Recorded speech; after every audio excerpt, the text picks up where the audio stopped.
Division పరిధిలోని వజ్రపతూరు police station లిమిట్స్లో నిన్న 2 వేర్వేరు సంఘటనలో గంజాయిని వశపరచుకోవడం జరిగింది. ఒక కేసులో మనియా షబ్బర్, బైన్పల్లి షణ్ముఖ్ అనే ఇద్దరిని అరెస్ట్ చేయడం జరిగింది. వాళ్ళిద్దరూ కూడా పలాస నుండి బెండిగేట్ ఫ్లైవే ఓవర్ వైపు వస్తుండగా వాళ్ళని పట్టుకొని వెహికల్తో పట్టుకొని అరెస్ట్ చేయడం జరిగింది. ఇందులో గంజాయి 8.280 గ్రాములు, 8 కేజీల 280 గ్రాములు గంజాయి, ఒక మొబైల్ ఫోన్, వారు నడుపుతున్న మోటార్ సైకిల్ కూడా వశపరచుకోవడం జరిగింది. వీరు ప్రశాంత్ మాలిక్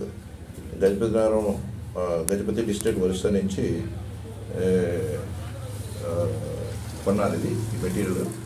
ఈ షణ్ముఖ్ తీసుకుంటుండగా ఈ వజ్రపతూరు ఎస్ఐ గారు వాళ్ళని అదుపులో తీసుకొని పంచనామాతో కేసు నమోదు చేయడం జరిగింది.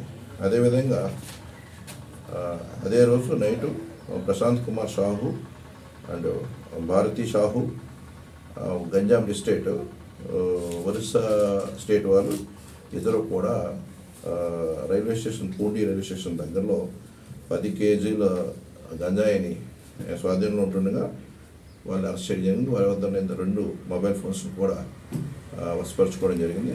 వీళ్ళు భక్తి షబార్ గజపతి డిస్ట్రిక్ట్ వద్ద నుంచి సరుకు తీసుకురావడం జరుగుతుంది. నావ్ అహ్మద్ అనే ఆయన ముంబైలో ఉంటారు.